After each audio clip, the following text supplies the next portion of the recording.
صلوات پڑھیں محمد و آل محمد۔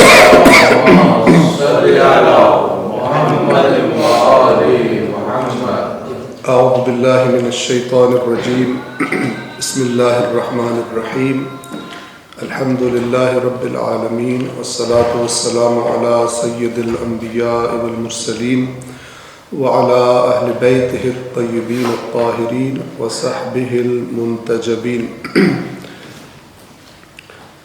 گزشتہ درس میں ہم نے قرآن کریم کے تیسرے جز میں سورہ آل عمران کی آیت نمبر 7 کا بیان شروع کیا تھا جو مکمل نہیں ہوا تھا۔ آج ہم ایک مرتبہ پھر سورہ آل عمران کی آیت نمبر 7 اور اگلی چند آیات کی پہلے تلاوت کریں گے، اور اس کے بعد جس قدر ممکن ہوا ان آیات کا ترجمہ اور وضاحت آپ کی خدمت میں بیان کرنے کی کوشش کریں گے۔ صلوات پڑھیں محمد و آل محمد۔ اللهم صل على محمد وعلى محمد۔ اعوذ باللہ من الشیطان الرجیم، بسم اللہ الرحمن الرحیم۔ هو الذي أنزل عليك الكتاب منه آيات محكمات هن أم الكتاب وأخر متشابهات فأما الذين في قلوبهم زيغ فيتبعون ما تشابه منه ابتغاء الفتنة وابتغاء تأويله وما يعلم تأويله إلا الله والراسخون في العلم يقولون آمنا به كل من عند ربنا وما يذكر إلا أولو الألباب ربنا لا تزغ قلوبنا بعد إذ هديتنا وهب لنا من لدنك رحمة إنك أنت الوهاب ربنا إنك جامع الناس ليوم لا ريب فيه إن الله لا يخلف الميعاد إن الذين كفروا لن تغني عنهم أموالهم ولا أولادهم من الله شيئا وأولئك هم وقود النار كدأب آل فرعون والذين من قبلهم كذبوا بآياتنا فأخذهم الله بذنوبهم والله شديد العقاب قل للذين كفروا ستغلبون وتحشرون إلى جهنم وبئس المهاد قد كان لكم آية في فئتين التقتا فئة تقاتل في سبيل الله وأخرى كافرة يرونهم مثليهم رأي العين والله يؤيد بنصره من يشاء إن في ذلك لعبرة لأولي الأبصار صدق الله العلي العظيم۔ صلوات پڑھیں محمد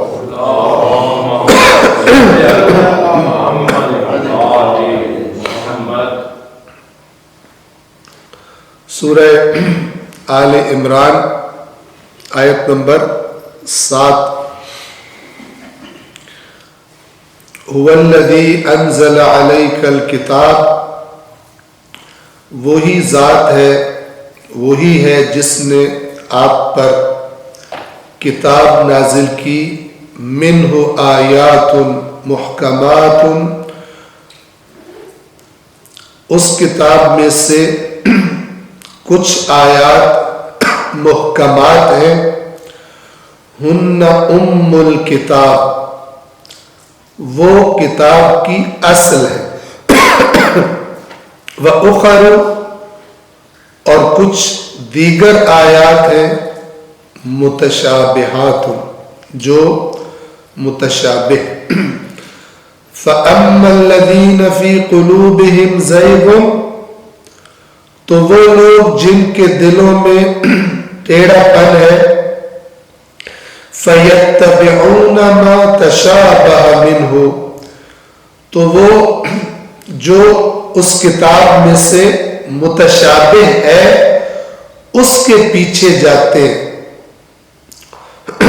بلکہ ہم یوں کریں کہ اس کے پیچھے پڑھتے ہیں، چونکہ اردو زبان میں پیچھے جانا اور پیچھے پڑھنا یہ تھوڑا بہت معنی کو شاید پیچھے پڑھنا بہتر بیان کرے، ان کے پیچھے پڑھتے ہیں جو اس کتاب میں سے ما تشابہ جو متشابہ ہے۔ کیوں پڑھتے ہیں؟ 2 اسباب بیان کیے اللہ نے، ابتغاء الفتنہ فتنہ چاہتے ہوئے، وابتغاء تأویلہ اور اس کی تعویل چاہتے ہوئے، یعنی 2 چیزوں کے طلبگار، فتنہ کرنا چاہتے ہیں، تعویل کرنا چاہتے ہیں۔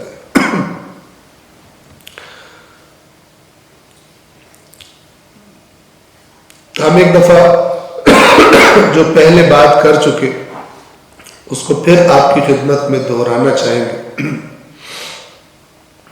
تاکہ انشاءاللہ تکرار بھی ہو جائے اور یہ محکم اور متشابہ مزید ذہنوں میں بیٹھ بھی جائے۔ ہم نے کیا عرض کیا تھا؟ محکمات یعنی وہ آیات کہ جن کا معنی بڑا واضح اور روشن ہے اور ان میں سے کئی معانی نہیں نکلتے،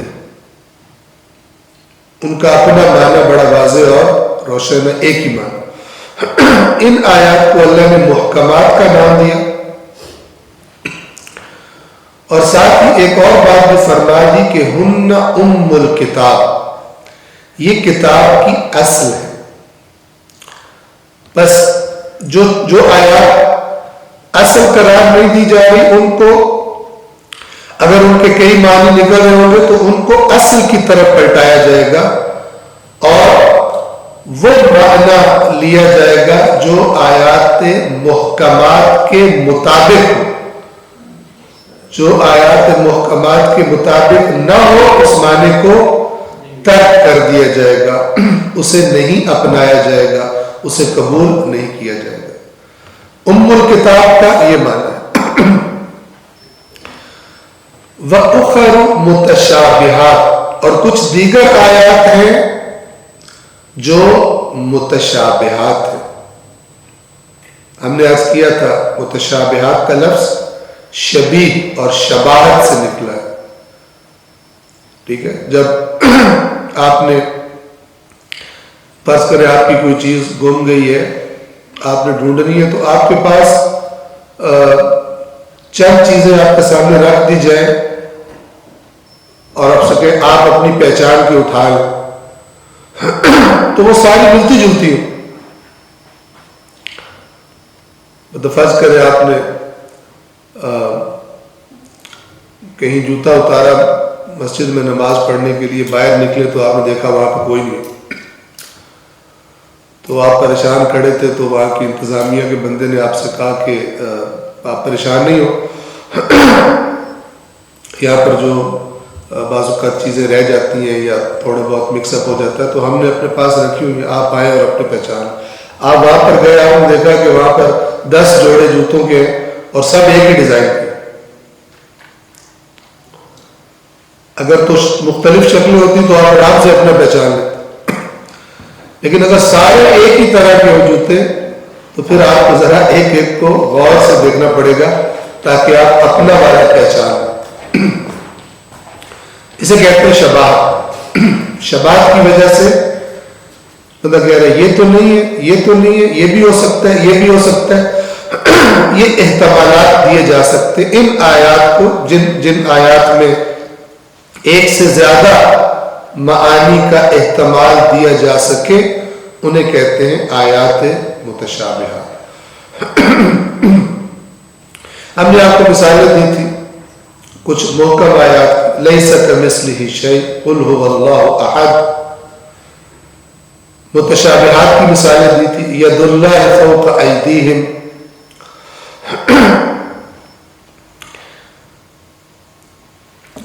یہاں پر ایک عبارت آپ کی خدمت میں پڑھ کر بیان کرنا چاہوں گا، تاکہ یہی موضوع کچھ دوسرے الفاظ میں مزید کھول کے نکھر کے آپ کے سامنے آ جائے۔ میں کیوں اس پہ اتنا ٹائم دے رہا ہوں؟ کیونکہ یہ متشابہات کا لفظ ایک ہتھیار بن گیا ہے ان لوگوں کے لیے کہ جو اس لفظ کے ذریعے عوام کے ذہنوں میں یہ ڈالتے ہیں کہ تم سمجھ نہیں سکتے۔ آیات کے متشابہات کا تمہیں پتہ ہے، بیچارہ ڈر گیا۔ اس نے ویسے ہی قرآن کی کبھی کبھار شکل دیکھی ہوتی ہے، ڈر گیا۔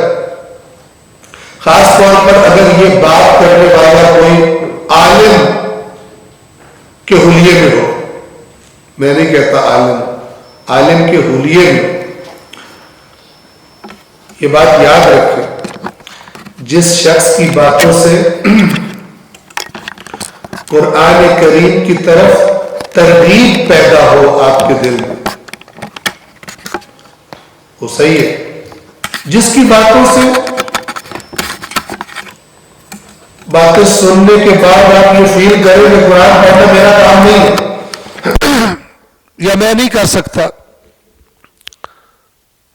سمجھ لے کہ اس بندے نے یا جہالت ہے اس میں یا وہ خیانت کار ہے۔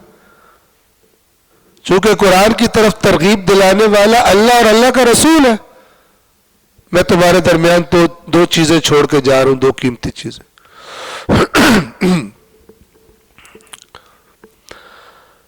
تو اب ذرا توجہ فرمائیے۔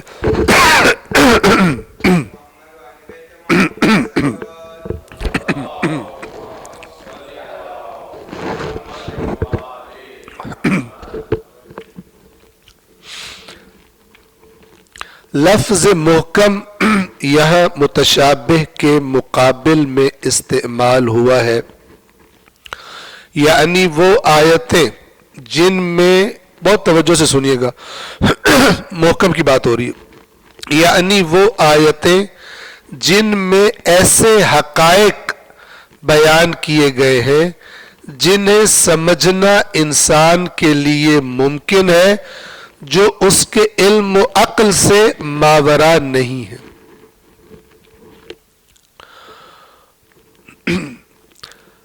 قرآن کی زیادہ تر آیتیں یہی ہیں اور انہی پر اس کی یعنی انسان کی ہدایت کا دار و مدار ہے۔ قرآن نے اسی بنا پر انہیں ام الکتاب یعنی کتاب کی اصل بنیاد قرار دیا ہے۔ متشابہات کیا ہیں؟ ان سے مراد وہ آیات ہیں جن میں آخرت کی نعمتوں اور نقمت یعنی وہ جس سے لفظ انتقام بھی ہے، عذاب، سزائیں، جن میں آخرت کی نعمتوں اور نقمتوں میں سے کسی نعمت یا نقمت کا بیان تمثیل اور تشبیہ کے انداز میں ہوا ہے۔ کیونکہ اللہ تعالیٰ نے بتایا وہاں پر وہ چیزیں جو نہ کسی آنکھ نے دیکھی ہے نہ کسی کان نے سنی ہے۔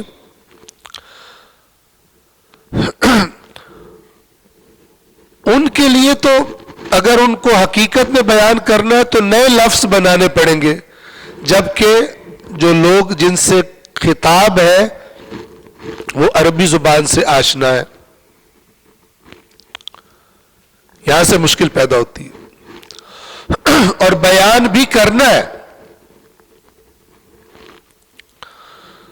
تو پھر جو الفاظ استعمال ہوں گے ان الفاظ سے کون سی تصویر ذہن میں آئے گی؟ آٹومیٹیکلی وہی جو عربی میں اس کا معنی بنتا ہے، جو عام زبان لوگ ہر روز بول رہے ہیں ایک دوسرے سے، وہ الفاظ بولتے ہیں اور دوسرا سمجھ جاتا ہے کہ یہ کیا بات کر رہا ہے۔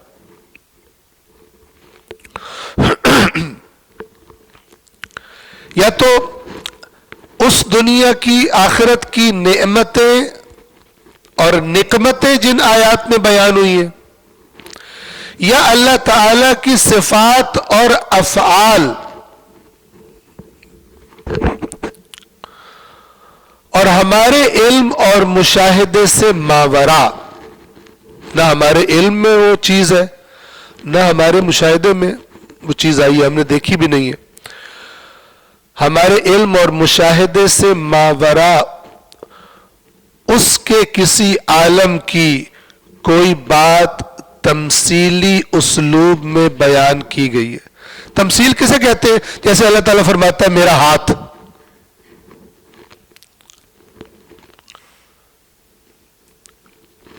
لیکن اس ہاتھ سے کیا مراد؟ اب ید اللہ کا مطلب عربی زبان میں بالکل واضح ہے، معنی ان دونوں لفظوں کا بالکل واضح ہے، اللہ کا ہاتھ.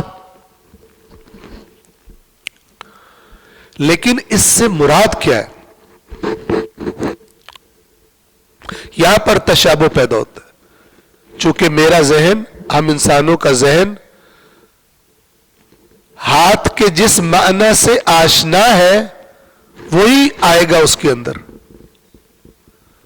ٹھیک ہے، تھوڑا بہت بڑا چھوٹا کر لے گا، جبکہ جو کچھ بھی اس کے ذہن میں آئے گا اللہ تبارک و تعالیٰ کا ویسا کوئی ہاتھ نہیں ہے. سمجھ رہے ہیں؟ اسے کہتے ہیں متشابہ. سمجھ آ رہی ہے اس اعتبار سے کہ عربی الفاظ کا معنی بالکل کلیئر واضح سمجھ آ رہا ہے، لیکن سمجھ نہیں آ رہی کس اعتبار سے کہ اس کو ہم حقیقت میں جیسے اس ہاتھ کو ہم تصور کر سکتے ہیں، ہم اللہ کے ہاتھ کو بھی تصور کر سکیں کہ وہ کیسا ہے. یہ ہم نہیں کر سکتے، ممکن ہی نہیں ہمارے لیے. اب کوئی بندہ آئے کہے اللہ کا ہاتھ یوں ہوتا ہے، اللہ کا ہاتھ یوں ہوتا ہے، اللہ کا ہاتھ یوں ہوتا ہے، یہ وہی ہے کہ فتنہ اور تعویل ڈھونڈتے ہیں تاکہ خرابی کرے، دن کے دلوں میں ٹیڑھا پن. آگے چلے. اب یہ چند مثالیں لا رہے ہیں. مثلا آدم میں اللہ تعالی کا اپنی روح پھونکنا، وَنَفَخْتُ فِيهِ مِنْ رُوحِي. اب نفخ، نون، فے اور خے عرب کس معنی میں استعمال کرتے ہیں؟ پھونک مارنے میں.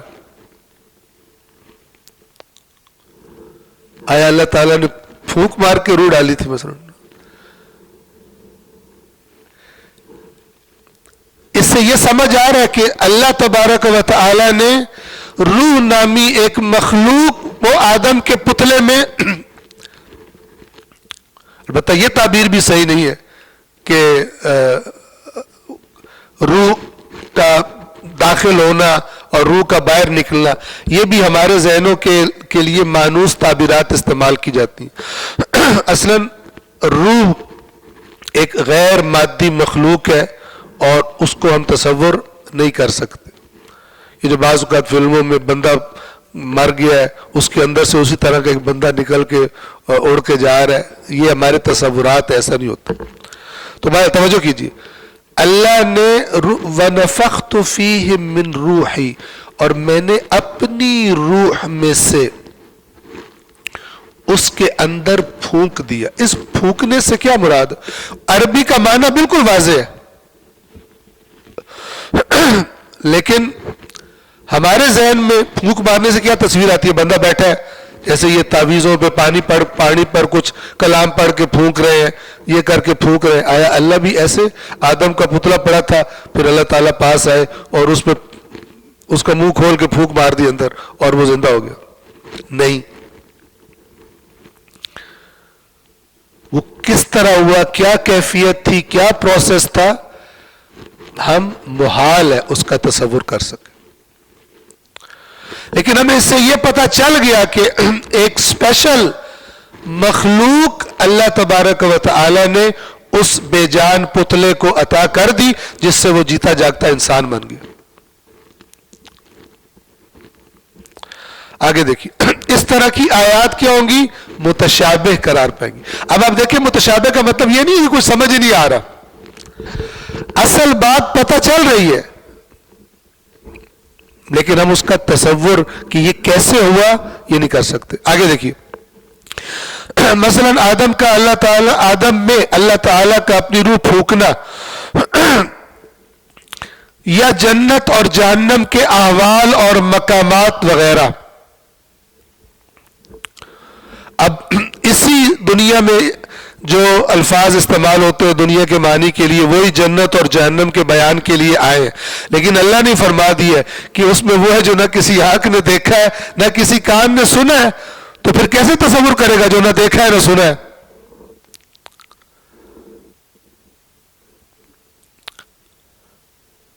بس یہ متشابہات ہے۔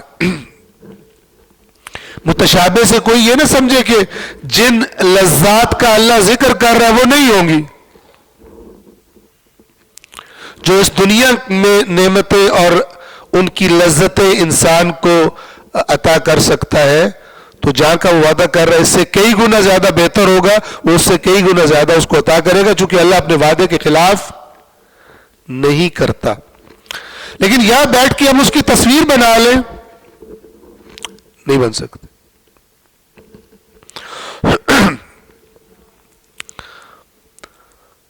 وہ سب چیزیں اب یہاں پہ توجہ کیجئے گا، وہ سب چیزیں جن کے لیے ابھی الفاظ وجود میں نہ آئے ہو،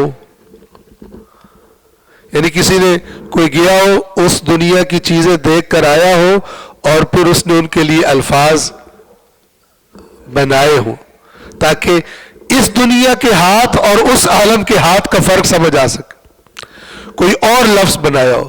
آپ اگر غور فرمائیں تو یہ ممکن ہی نہیں تھا، چونکہ جن سے کلام ہونا ہے وہ اسی دنیا کی چیزوں سے آشنا ہے۔ وہ سب چیزیں جن کے لیے ابھی الفاظ وجود میں نہ آئے ہو انہیں تمثیل اور تشبیہ کے اسلوب ہی میں بیان کیا جا سکتا ہے۔ کسی نادیدہ عالم کے حقائق دنیا کی سب زبانوں کے ادب میں اسی طرح بیان کیے جاتے ہیں۔ آپ نے بچپن میں سٹوریاں پڑھی ہوگی، خوبصورت جناب پری، اب وہ جتنی ایک اردو میں اگر لکھ رہا ہے، جتنی اس کو اردو آتی ہے خوبصورتی بیان کرنے کے لیے وہ زور لگا دے گا، ٹھیک ہے، اور اب جب وہ بیان کرے گا چونکہ کسی نے دیکھی کوئی نہیں ہے پری، ہر بندہ اپنی الگ پری بنا کے ذہن میں بیٹھا ہوگا، ایک کا تصور دوسرے کے تصور سے ملتا جلتا نہیں ہوگا، ایک کے ذہن میں اور شکل ہوگی دوسرے کے ذہن میں اور شکل ہوگی۔ اب ایک آپ کو بہت ہی زیادہ محسوس انہوں نے یہاں مثال دی ہے، وہ آپ کی خدمت میں عرض کرتا ہوں۔ فرض کریں آج سے 2 صدی پہلے، یعنی 2023 ہے، آپ کہاں چلے جائیں، 1923 اور 1823۔ 1823 میں بجلی تھی؟ بجلی تھی؟ نہیں تھی، بلب جلتے تھے 1823 میں۔ فرض کریں اگر کسی کو شک ہے 3 صدیاں پیچھے چلے جائیں، کنفرم کوئی نہیں تھا بلب، یہ جو بلب لائٹس جل رہی ہیں نہیں تھے۔ اب فرض کریں ابھی لفظ بلب بولا جائے، ٹھیک ہے، تو ہم بڑے آرام سے سمجھ جاتے ہیں کیا چیز ہے،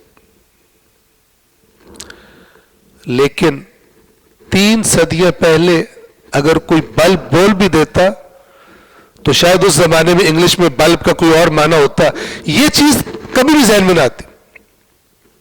اب اگر 3 صدیاں پہلے کوئی ہم میں سے ٹائم ٹریول کر کے 3 صدیاں پیچھے چلا جائے، ٹائم میں ماضی میں چلا جائے، اور ان لوگوں کو اس نے بلب ایکسپلین کرنا ہو،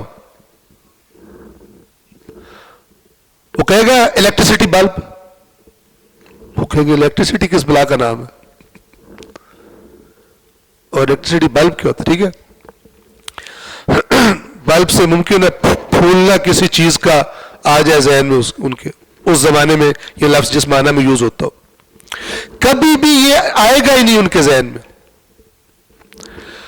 تو وہ بیان کرنے والا کیا کہے گا، وہ کہے گا نا الیکٹریسٹی بلب، وہ کہیں گے تم کیا کہہ رہے ہو، تو پھر وہ کیا کہے گا کہ ایک طرح کا چراغ ہوتا ہے، ایک طرح کا، اب وہ سمجھے گا تھوڑا سا، لیکن اس کے ذہن میں تصویر کون سی بنے گی، اس کی تصویر آئے گی؟ آ ہی نہیں سکتی۔ اس کے ذہن میں وہی چراغ آئے گا جو اس نے دیکھے ہوئے ہیں. تھوڑا سا سونے چاندی کا وہ کر دے گا کہ کوئی بہت ہی اچھا چراغ ہے, کوئی بڑا ہی فلان ہے, لیکن یہ چیز کبھی بھی تصور نہیں کر سکتا. سمجھ رہے؟ تو یہ بالکل ایسا ہی ہے کہ جس طرح 3 صدی کے آدمی کو اس کا تصور ہم نہیں کر سکتے, تو کوئی جو اس کے قریب قریب چیز ہے اس زمانے میں, تو اس کے ساتھ ہم اس سے ملتی جلتی چیز کا ذکر کریں گے کہ ایک بہت ہی زبردست چراغ ہوتا ہے, اس کی تمہارے چراغ سے زیادہ روشنی ہوتی ہے, جیسے کہ جنت کا سیب اس سے بہت میٹھا ہوگا. اب اس سیب کی ایکچوئل شکل کیا ہے ہم نہیں تصور کر سکتے. جس طرح 3 صدیوں پہلے کا بندہ اس بجلی کے بلب کی شکل, اسی طرح اس کے لیے ہمارے لیے انٹرنیٹ کا لفظ محکم ہے, اس کے لیے متشابہ ہے. مثال کے طور پر اگر اس کے لیے تو ہے ہی نیا, اس کو انٹرنیٹ بیان کرنا ہو تو کیا کریں گے کہ ان سین لہروں کے ذریعے لوگ ایک دوسرے سے ہم کلام ہوا کریں گے, ایک دوسرے کو دور دور سے دیکھ بھی لیا کریں گے. اب وہ یہ باتیں بتائے گا, اس کے ذہن میں یہ موبائل فون آئیں گے.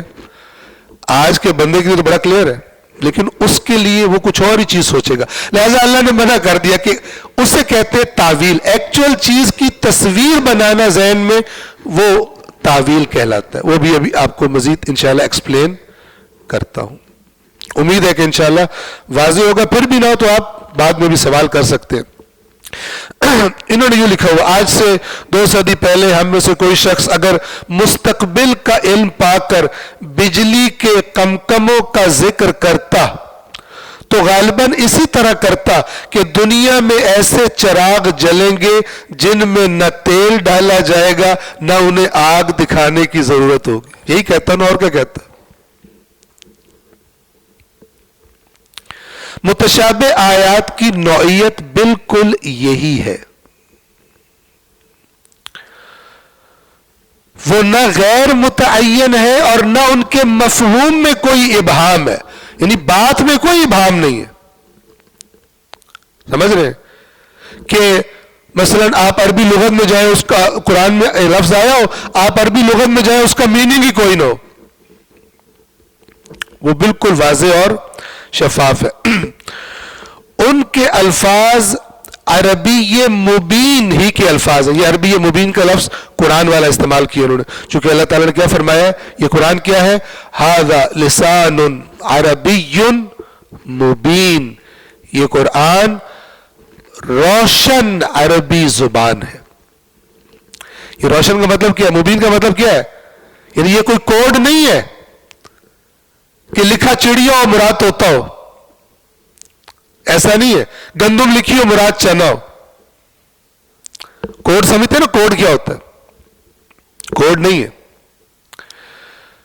جیسے ایسے چراغ جلیں گے دنیا میں جن کو نہ آگ دکھانے کی ضرورت ہوگی نہ ان کے اندر کوئی تیل ڈالنے کی ضرورت ہوگی, تو یہ بات بڑی واضح ہے. لیکن وہ جو پرانا آدمی ہے وہ اس کو تصور کرنے کی کوشش کرے, بات سمجھ جائے گا کہ کوئی بڑی زبردست چیز آ جائے گی ان ہمارے آج کے چراغوں سے بہتر, لیکن اس کو تصور نہیں کر سکتا. یہ متشابہات کا. ان کے الفاظ عربی یہ مبین ہی کے الفاظ ہیں اور ان کے معنی بھی ہم بغیر کسی تردد کے سمجھ لیتے ہیں. ہاں یہ ضرور ہے کہ ان کی حقیقت ہم اس دنیا میں نہیں جان سکتے, لیکن اس جاننے, امپورٹنٹ بات یہ ہے, لیکن اس جاننے یا نہ جاننے کا قرآن کے فہم سے کوئی تعلق نہیں ہے. سمجھ رہے؟ یعنی قرآن اس متشابہ آیت میں جو بنیادی بات میسج دینا چاہ رہا ہے, اس میسج کو سمجھنے میں کوئی کب خرابی ہوگی, جب ایک بندہ اس کے پیچھے جائے گا, کہے گا یوں ہے, یہ مراد ہے, یہ مراد ہے, یہ مراد ہے, پھر اپنے مریدوں کو لڑوائیں گے آپس میں. اندھے مرید کہ جو ان کو یہ نہیں پتا کہ جو پیر صاحب نے کام کیا، اس کام سے ہی اللہ نے منع کیا ہوا تھا کہ مت اس کی تم تصورات بنانے بیٹھ جانا، چونکہ تمہیں پتہ ہی نہیں.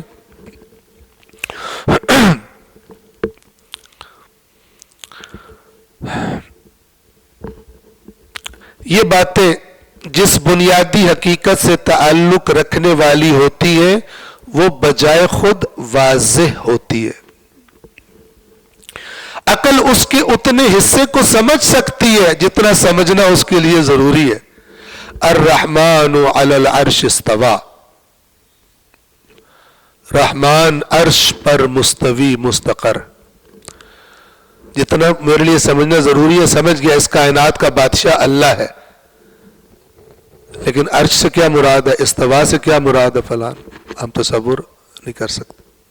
یہ فرمانا چاہ رہے ہیں.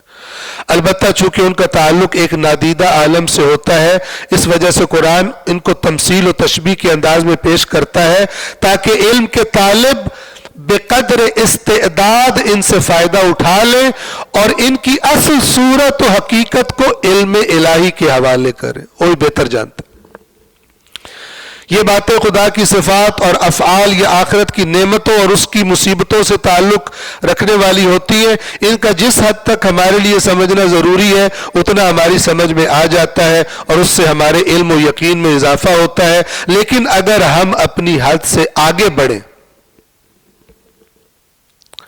آگے بڑھ کر ان کی اصل حقیقت اور صورت کو اپنی گرفت میں لینے کی کوشش کریں تو یہ چیز فتنہ بن جائے گی. ابتغاء الفتنہ فَأَمَّا الَّذِينَ فِي قُلُوبِهِمْ زَيْغٌ فَيَتَّبِعُونَ مَا تَشَابَهَ مِنْهُ ابْتِغَاءَ الْفِتْنَةِ.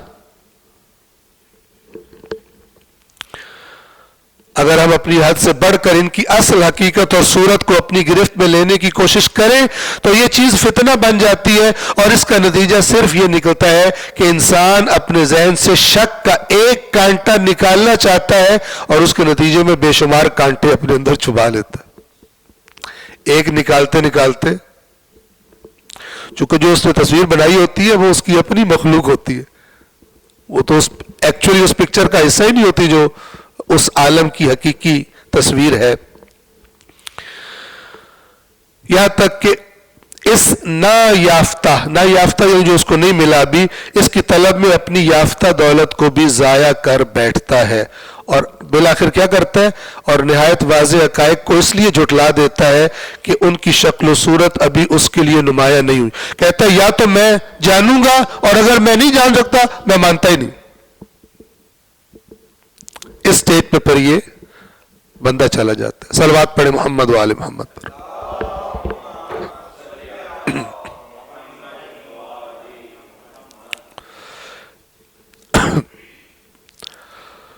تو امید ہے کہ انشاءاللہ جس قدر میری توفیق تھی میں نے کوشش کی. بنیادی جو نکات ہیں محکمات اور متشابہات کے مثالیں بھی میں نے دے دی. ٹھیک ہے، ایک اور اللہ کی طرف سے ذہن میں آگی وہ بھی سن لیں. مثلا انما امرہ اذا اراد شیئا ان یقول له کن فیکون. انما امرہ، اس کا امر تو فقط یہ ہوتا ہے، اذا اراد شیئا، جب وہ کسی چیز کا ارادہ کرتا ہے، ان یقول له، یہ کہ وہ کہتا ہے اس کو. اب دیکھیں اس کو کہتا ہے، وہ تو ابھی ہے ہی نہیں کہ اس کو کہتا ہے. ٹھیک ہے نا، وہ تو عدم میں ہے. ان یقول له کن، ہو جا، یا ہم کہیں بن جا، وجود میں آ جا. فیکون، تو وہ ہو جاتی. یہ متشابہ ہے. کیسے؟ اللہ تعالیٰ کہیں بیٹھ کے کن کن کن کن کن کہہ رہے بقول اقبال کے، یہ کائنات ابھی ناتمام ہے شاید کہ آ رہی ہے دم دم صدائے کن فیکون. ٹھیک ہے، تو اللہ تعالیٰ کہیں بیٹھ کے کن کن کن کہتے جا رہے ہیں. متشابہ ہے. متشابہ یعنی ہم اس کن فیکون کی کیفیت کو ہم تصور نہیں کر سکتے کہ ہم تصویر بنا لیں. مثلا ایک افسر اپنے محتاج سے کہے میں اٹھ کے کھڑا ہو جا، اس کا ہم تصور کر سکتے ہیں، لیکن اللہ ہو جا اور وہ ہو جاتا ہے، اس کا ہم تصور نہیں کر سکتے. اسی طرح کی ملتی جلتی چیز کوئی آ جائے گی. جیسے کوئی بندہ کوئی کسی روبوٹ کو کوئی کمانڈ دے کے انٹر دبائے وہ روبوٹ وہ کام کرے، اس طرح کی چیزیں ہمارے ذہن میں آئیں گی. ٹھیک ہے جناب، 3D پرنٹر کو کوئی ہم نے چیز دی ہے، وہ اس نے گھر پرنٹ کرنا شروع کر دیا ہے، اس نے فلان چیز بنانی شروع کر دی ہے. ہماری عقلیں مثلا جتنا علم ترقی کر، اس طرح کی چیزیں جو ہم دیکھ چکے ہیں جن سے ہمارا ذہن مایوس ہے، وہ چیزیں اللہ تبارک و تعالی کے کن فیکون کی کیا کیفیت ہے؟ آیا اللہ تعالیٰ بولتا ہے؟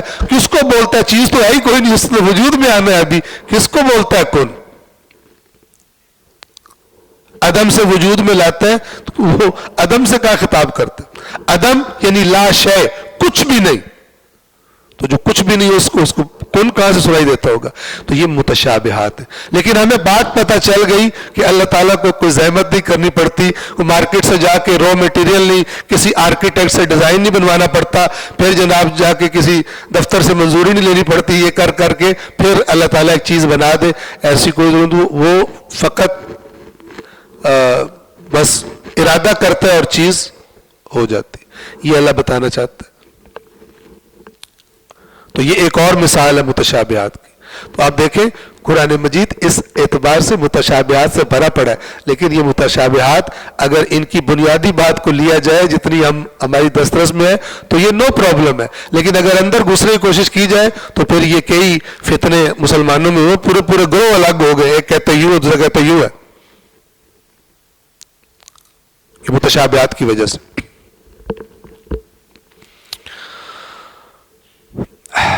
وہی ذات ہے جس نے آپ پر وہ کتاب نازل فرمائی جس کی بعض آیات محکم ہیں اور وہی اصل کتاب ہے، اور کچھ متشابہ ہیں جن کے دلوں میں کجی ہے. فَأَمَّا الَّذِينَ فِي قُلُوبِهِمْ زَيْغٌ، زیغ کا جو اصل اور بنیادی معنی دو چیزیں پائی جاتی، جھکاؤ اور سکوت.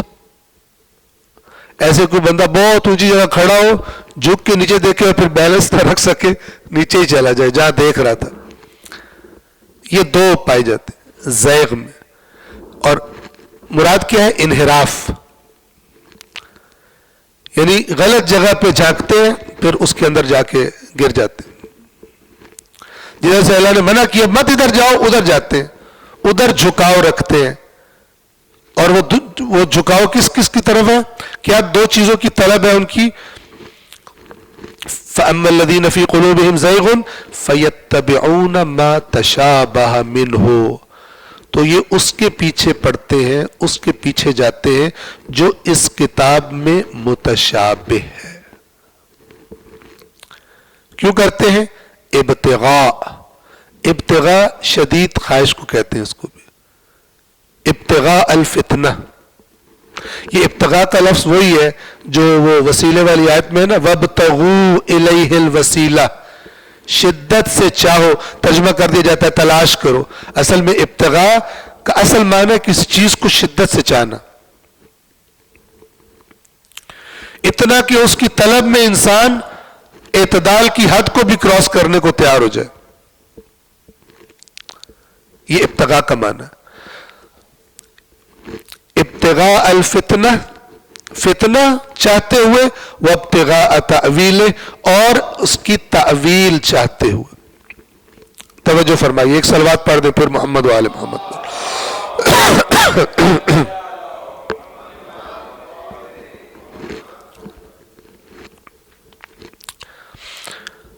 یہ دو لفظ فتنہ اور تعویل، یہ دونوں بہرحال امپورٹنٹ لفظ ہے. لفظ فتنہ قرآن مجید میں بہت، اردو میں بھی ہم استعمال کرتے ہیں، اور یہ تعویل کا لفظ اردو میں ہم استعمال کرتے ہیں. فتنہ کا اصل معنی عربی زبان میں یہ ذہن نشین فرما لیں. اصل میں فتنہ، فے، تے اور نون اس کے اصلی حروف ہیں، اور اس کا معنی ہوتا ہے، اس لفظ کا معنی ہے سونے کو آگ میں پگھلانا. سونا، گولڈ، اس کو آگ میں ڈالا جاتا ہے، پگھلایا جاتا ہے. کس لیے بھلا؟ کس لیے سونے کو آگ میں ڈالتے ہیں؟ جی کھوٹے کھرے کو الگ کرنے کے لیے. تو یہ کھوٹے کھرے کو الگ کرنا مقصد ہے, ٹھیک ہے. اصل فتنے کا معنی ہے سونے کو آگ میں ڈالنا. ایکچوئل میننگ یہ ہے, باقی جتنے میننگ ہیں وہ اسی سے نکلے. بعد میں عربوں نے بندے کو بھی آگ میں ڈالنے کے لیے فتنے کا لفظ استعمال کیا. اچھا, سونے کو کیونکہ آگ میں اس لیے ڈالا چاہتا ہے تاکہ چیک کیا جائے کھرا ہے یا بیچ میں کھوٹ بھی ہے. تو اسی سے پھر آزمائش کا معنی آ گیا اس میں. اسی سے قرآن مجید کیا فرماتا ہے؟ احسب, سورۃ العنکبوت کی دوسری آیت ہے, ہم بہت تکرار کرتے ہیں اس کی.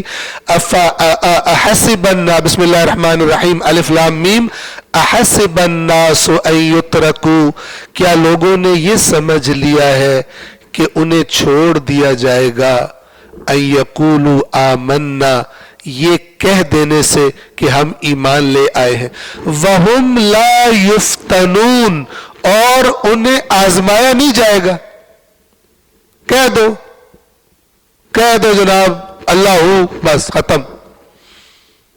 کہہ دو میں تو سونے مدینے والے کا امتی ہوں, آزمایا نہیں جائے گا. کہہ دو میں تو مولا کا ماننے والا ہوں, آزمایا نہیں جائے گا. قرآن کہہ رہا ہے آزمایا جائے گا. کیا لوگوں نے یہ سمجھا کہ یہ منہ سے باتیں کر دینے سے ان کو چھوڑ دیا جائے گا؟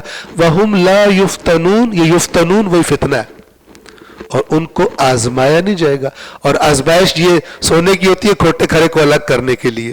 تو اسی کی اگلی آیت جو ہے, آیت نمبر 3 ہے, وہ اللہ کیا فرماتا ہے وہاں پہ کہ یہ کیوں آزمائش میں ڈالا جائے گا؟ فَلَيَعْلَمَنَّ اللَّهُ الَّذِينَ صَدَقُوا وَلَيَعْلَمَنَّ الْكَاذِبِينَ. آدھی پڑھی آیت میں نے, سٹارٹ یہاں سے ہوتی ہے آیت نمبر 3, وَلَقَدْ فَتَنَّ الَّذِينَ مِنْ قَبْلِهِمْ. فتنا, ہم نے آزمایا تھا. کن کو؟ الَّذِينَ مِنْ قَبْلِهِمْ, جو ان سے پہلے آئے تھے ایمان کے دعوے دار, ہم نے ان کو بھی یقیناً آزمایا تھا, یعنی ہم ان کو بھی آزمائیں گے. کس لیے؟ فَلَيَعْلَمَنَّ اللَّهُ الَّذِينَ صَدَقُوا, بس اللہ جان کر چھوڑے گا کہ کون ہے جنہوں نے سچ بولا تھا. وَلَيَعْلَمَنَّ الْكَاذِبِينَ, اور کھوٹوں کو بھی الگ کر کے چھوڑے گا جھوٹے کون تھے. دعوی ایمان, بس یہ کافروں کی بات نہیں ہو رہی, یہ ان میں چھانٹی کی بات ہو رہی ہے جنہوں نے کہا کہ ہم ایمان لے آئے ہیں, یعنی جنہوں نے کلمہ پڑھ لیا. قرآن یہ کھول کے چیز کو سامنے رکھ دیتا کہ اس پہ خوش مت رہنا کہ تم بڑے ورد ہر روز سبحان اللہ 1800 مرتبہ کرتے ہو تو تمہارے سارے معاف ہو گئے. تمہیں چیک بھی کریں گے ہم, تمہیں آزمائیں گے ہم کہ معاملات میں بھی تم سبحان اللہ کو یاد رکھتے ہو یا معاملات میں شیطان کی طرف چلے جاتے ہو, کدھر جاتے ہو. ہم تمہیں قرآن کتنا کلیئر ہے, دین کی بنیاد بڑی کلیئر ہے. شرط یہ ہے کہ کوئی, یہ لوگ اللہ کی سمپل باتوں کو بھی کہتے ہیں نہیں, بڑی پیچیدہ ہے, سمجھ میں نہیں آتی, اور بیڑا غرق کر دیا امت کا. جوتے کھا رہے ہیں امریکہ اسرائیل وغیرہ سے, ان کے اتحادیوں سے جوتے کھا رہے ہیں, بھک منگے بن گئے, جہالت, اخلاقی پستی, ٹکڑوں میں بٹے ہوئے, ساری گندی صفات ادھر پائی جاتی,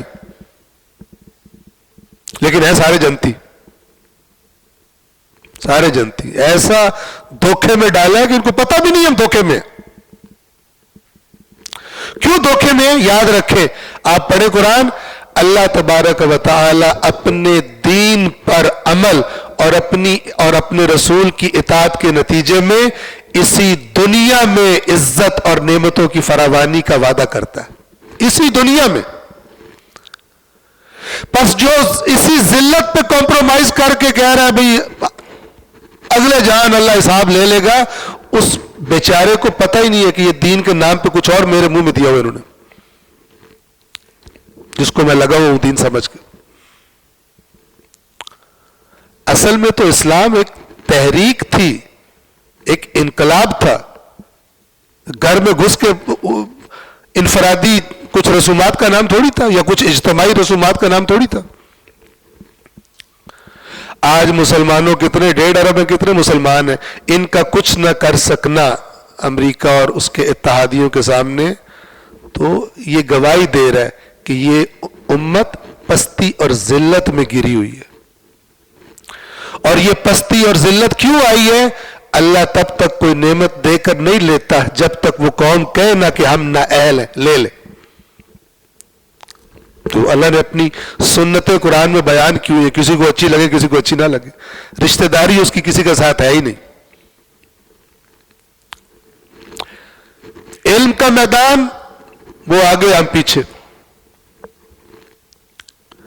اتحاد یونٹی کا میدان ان کو دیکھے اکٹھے ہیں، ادھر ایک دوسرے کو جوتے مار رہے ہیں، شیعہ سنی جوتے مار رہے ہیں، ادھر بریلوی دیوبندی اہل حدیث ایک دوسرے کو رگڑے لگا رہے ہیں، امت بنے ہوئے.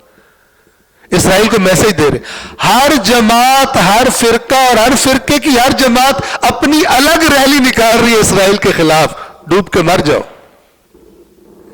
اپنی ڈویژنز کو شو کر رہے ہو دنیا کو، ان کو تسلی دلا رہے ہو ابھی ہم ویسے ہی ہیں، ہم الگ الگ ہیں، آپ ٹینشن مت لیں، اور بم برساؤ آپ اس پر، فلسطین پر. ہمارے اندر تو اتنی سینس نہیں ہے کہ ہم اکٹھے ہو سکیں ایک نبی کا کلمہ پڑھنے والے. ہم دنیا پہ کیا کہتے ہیں حکومت کرنا اور لیڈ کرنے کی سینس ہم میں کہاں سے آئے گی؟ تلخ حقائق ہے یہ.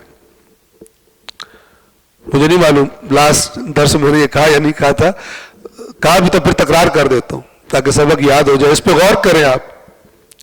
میں سوچتا ہوں رزق میں برکت کی دعائیں ہمارے پاس زیادہ ہیں، ہے کہ نہیں؟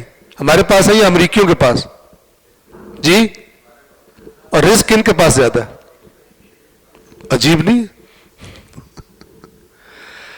تویز کاروباروں میں برکت کے اور استخارے، پلاٹ خریدوں کہ نہ خریدوں، اللہ تعالیٰ سے مشورہ کر رہے ہیں، یہ ہمارے پاس زیادہ ہے یا چینیوں کے پاس؟ لیکن اکانومی کن کی بڑی ہے؟ عجیب. اس سوئی ہوئی قوم امت کو اتنے مدہوش ہیں، انہیں یہ سمجھ نہیں آ رہا.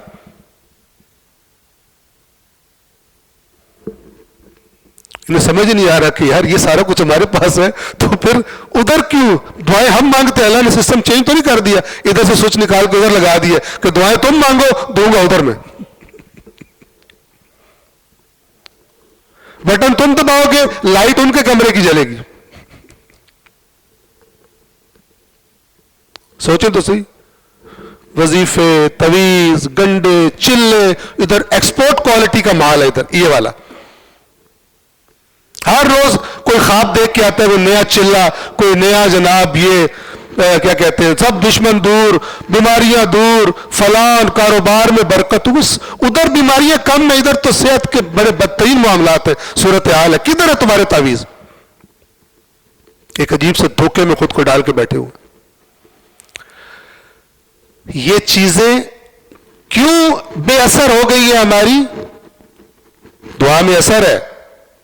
جو چیزیں صحیح طریقوں سے رسول پاک سے یا اہل بیت سے ہم تک پہنچی ہیں وہ اثر رکھتی ہیں، لیکن اگر ہم ان کو عمل کا، پلاننگ کا، کوشش کا آلٹرنیٹ بنا لیں گے تو تب یہ نتیجہ نکل رہا ہے کہ اللہ انہی کو دے رہا ہے جو کوشش کرتے ہیں، جو ریسرچ کرتے ہیں، جو ان کے معاشرے دیکھے. اسلام نے ہمیں، ہم کہتے ہیں مکمل ضابطہ حیات ہے اسلام. وہ لوگ انہوں نے جو معاشرے بنائے ہیں اور ہم نے جو اسلام کے نام پہ ملک حاصل کر کے معاشرہ بنایا ہے، کدھر رہنے کا دل کرتا لوگوں کا؟ ادھر یا ادھر؟ ادھر. ابھی آپ دیکھیں یہ یہاں سے بھاگنے کے لیے لائنیں لگی ہوئی ہیں دوسرے ملکوں میں جانے کے لیے، اسلام کے قلعے سے فرار کر رہے ہیں. کیوں بھلا؟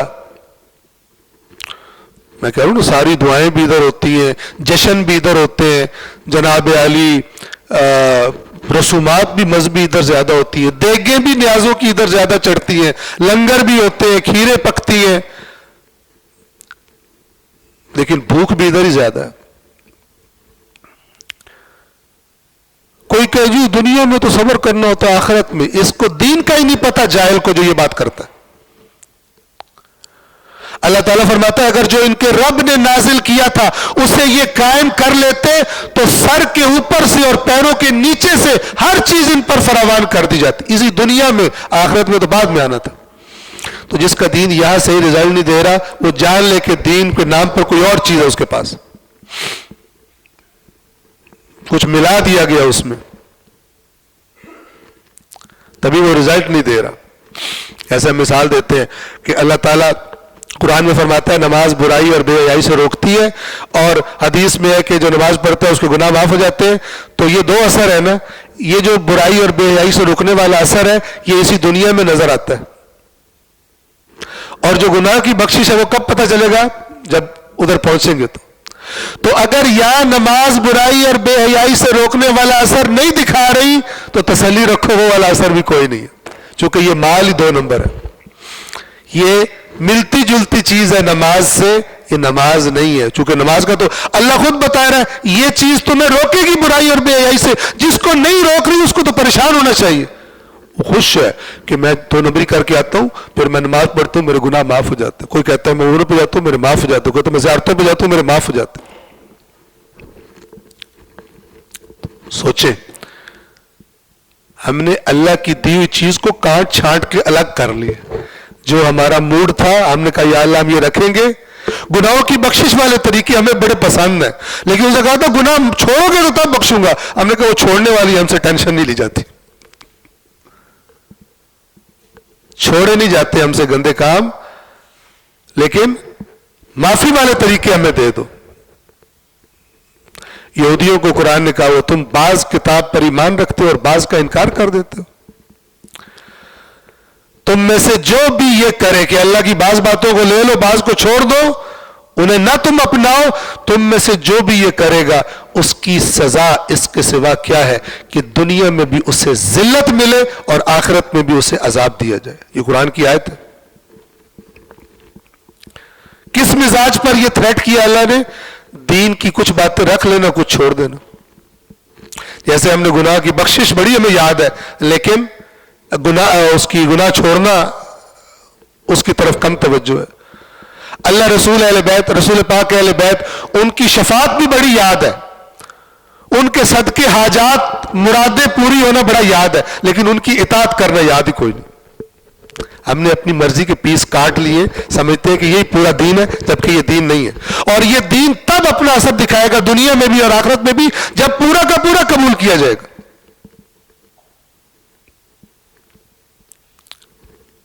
تو یہ درد ہے، یہ درد، یہ جو بم گر رہے ہیں فلسطین پر اور یہ جو مظالم ہو رہے ہیں، یہ اصل میں ان کی جڑ یہاں پر ہے۔ ورنہ اللہ نے تو اپنے رسول سے وعدہ پورا کیا تھا، ان کو نعمتوں کی فراوانی بھی ہو گئی انہوں میں اور زحمتیں برداشت کی، تو ایک انتہائی پسماندہ قوم، ایک ٹکڑے میں بیٹھی ہوئی قوم، انہوں نے دنیا کی بڑی بڑی پاورز کو ہلا کے رکھ دیا تھا، جن کے ہاتھ پہلے کچھ بھی نہیں تھا، عربوں کے نبی کے آنے سے پہلے، اور اتنا زور سے پش کیا تھا اس دین نے اس امت کو کہ انحرافات پیدا بھی ہوئے، تب بھی یہ اوپر اٹھتے گئے دنیاوی اعتبار سے، علم میں آگے نکلے سارا کچھ۔ آج جو ہماری حالت ہے یورپ کے سامنے، ایک زمانے میں یورپ کی حالت ان کی ہوتی تھی ہمارے سامنے۔ یہاں کی داستانیں واپس جا کے وہاں بتاتے تو مسلمان یوں ہوتے ہیں، جیسے ابھی ہم گوروں کی تعریفیں کرتے کرتے نہیں تھکتے، اسی طرح ایک زمانہ ان پہ بھی گزرا۔ پھر اللہ نے ہم سے لے لیا جب ہم نے نااہلی کا مظاہرہ کیا۔ ان اللہ لا یغیر ما بقوم حتی یغیروا ما بانفسہم، اس آیت کے دونوں طرف سے معنی ہیں، یعنی اللہ جب کوئی نعمت دے تو تب تک لیتا نہیں ہے جب تک وہ خود نہ کہے کہ یا اللہ لے لے۔ کہنے سے مراد ہے اپنے عمل سے اپنی نااہلی ثابت نہ کرے۔ اور اسی طرح اگر اللہ کسی سے کوئی نعمت اس وقت تک دیتا نہیں ہے جب تک وہ قوم اپنی اہلیت نہ ثابت کرے کہ ہم تیری اس نعمت کے قابل ہیں۔ یہ وہ بات ہے جو اللہ تعالیٰ فرماتا ہے کہ اے ایمان والو اگر تم اللہ کی مدد کرو گے تو اللہ تمہاری مدد کرے گا۔ کچھ تم نے کرنا ہے پھر اللہ بھی آئے گا، تم کچھ نہ کرو اللہ بھی تمہارے لیے کچھ نہیں کرے گا۔ صلوات پڑھے محمد و آل محمد پر۔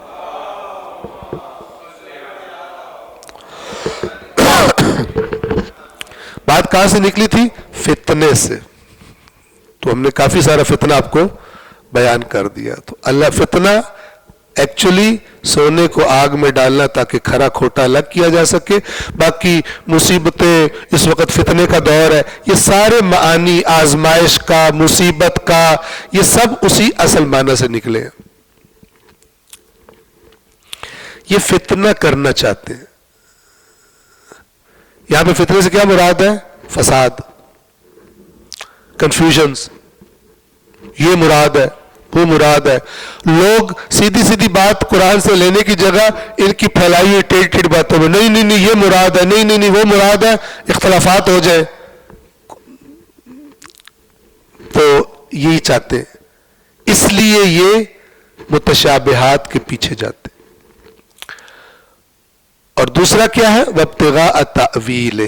تأویل کا معنی آپ کی خدمت میں عرض کروں، اور آج کا درس بھی یہیں پر ختم ہو جائے گا. بہرحال یہ بہت ہی اہم موضوع ہے. اللہ تعالیٰ ہمیں سمجھنے کی اور صحیح سمجھنے کی، اور اگر کوئی کمی بیشی ہے تو اسے دور کرنے کی اللہ تعالیٰ توفیق عطا فرمائے. وابتغاء تأویل، اور اس کی تعویل چاہتے ہو. کس کی تعویل؟ جو متشابہ ہے. تعویل کا معنی کیا ہے؟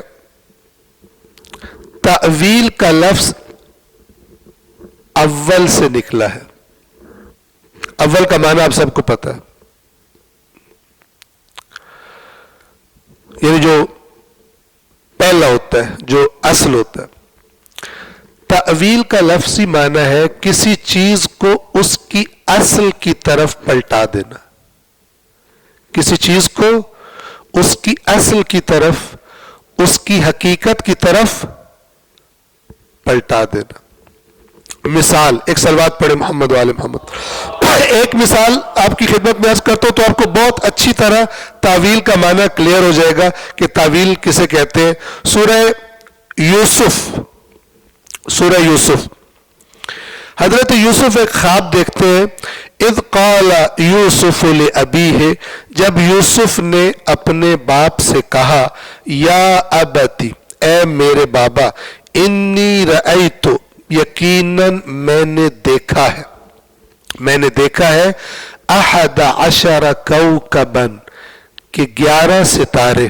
کوكب ستارے کو کہتے 11، 11 کو. 11 کوكبا، میں نے دیکھا ہے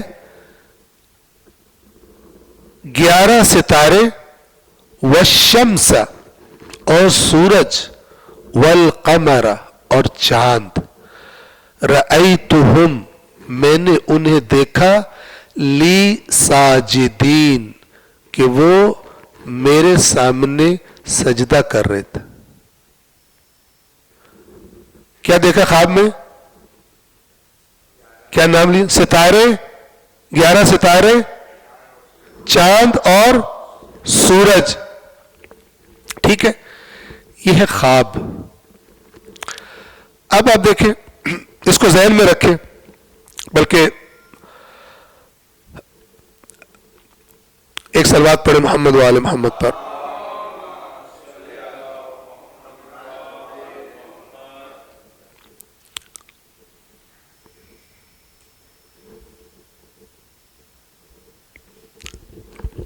اسی سورہ یوسف میں